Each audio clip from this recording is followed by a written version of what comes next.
Welcome to Earl Stewart on Cars.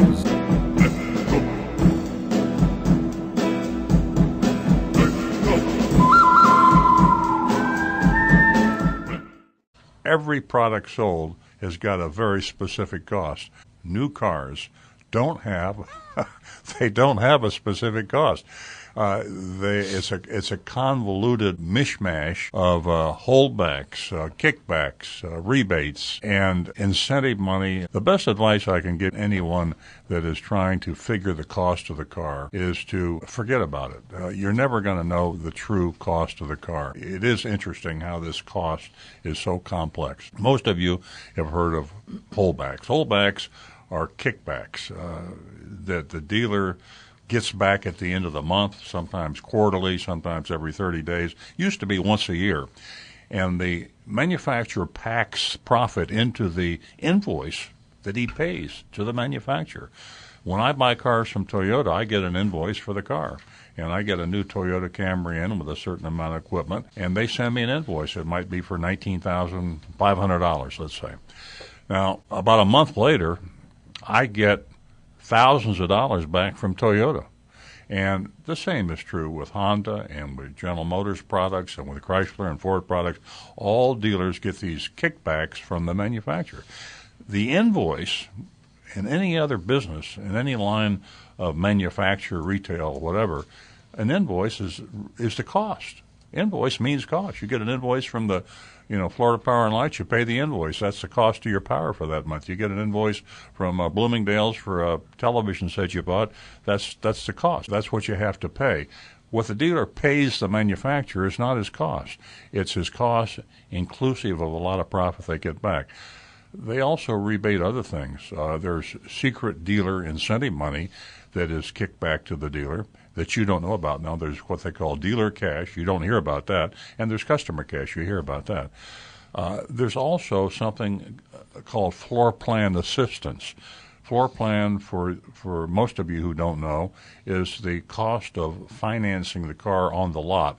A typical dealer might have several $1 million worth of new cars on his lot available for sale. Well, he doesn't pay for that out of his pocket cash. He finances those cars, and he borrows the money from the bank.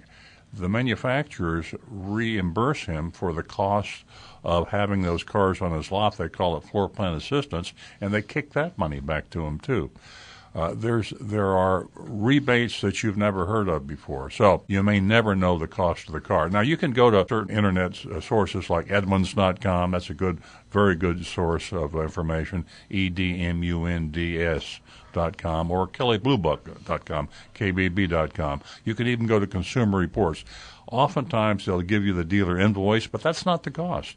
And they might even endeavor to try to tell you what the real cost is with holdbacks, but they don't know all the holdbacks because they change monthly, weekly sometimes. And so but dealers actually make mistake on what their cost is because they don't fully understand the cost of the car. And instead of trying to figure out, I want to buy a Chevrolet, so what is the cost of that new Chevrolet? Don't go there. Don't try to figure that out. The best consistent thing that you can use to compare apples and apples and measure your deal, your discount, what sort of a bargain you're getting on the car you want to buy is the MSRP.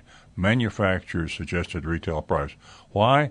Because it's mandated by federal law that every new car must have a Monroney label on the window. So if you're looking at a new Impala 2013, and you look at that at Schumacher Chevrolet, and you look at that at Roger Dean Chevrolet, and you look at that at Del Rey Chevrolet, that Chevrolet Impala with the same MSRP will have the same cost. Compare apples and apples, get the exact same MSRP, and then shop and compare. Competition is your strongest tool to getting a good deal. When Schumacher finds out that you're going to Roger Dean Chevrolet and you're going to get a price on that exact same Impala, that 2013 model, with the exact same accessories and the exact same MSRP, he's going to come down and give you eventually his lowest price. Roger Dean will do the same thing, and then you can go to Del Rey Chevrolet, and then you can go to Miami Chevrolet or whatever the other dealers you want to go to, and that is the best way to get a price.